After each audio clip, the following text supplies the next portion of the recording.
Hello everyone, welcome back to my new video.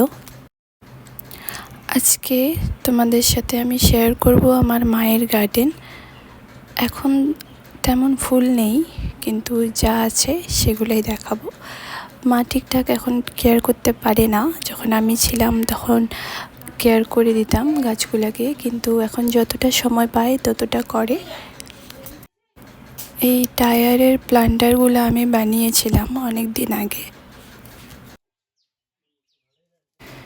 এখানে মা 2-3 কিসিমের চন্দ্রমল্লিকা লাগিয়েছে।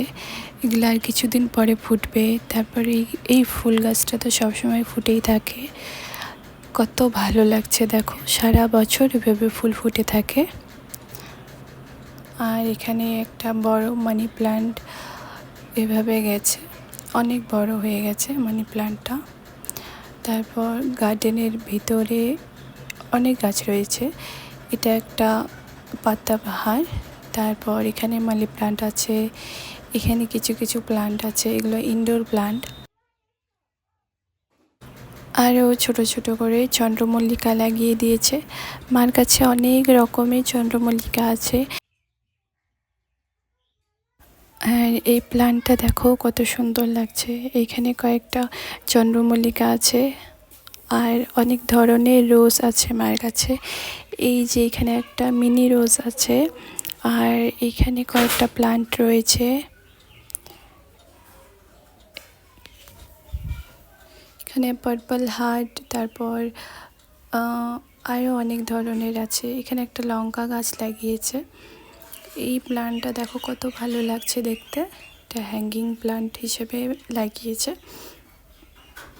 লঙ্কা গাছটা শুকিয়ে গেছে। আর এখানে কয়েকটা আরও চন্দ্রমল্লিকা আছে।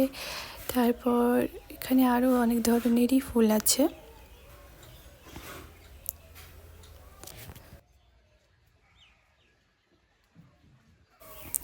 এখানে একটা হ্যাঙ্গিং প্ল্যান্ট, এটা অনেক ভালো লাগছে দেখতে, অনেক হেলদি হয়েছে।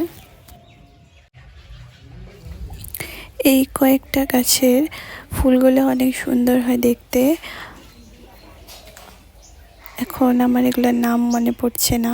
এটা অক্সরা, এটা ফুটে আছে।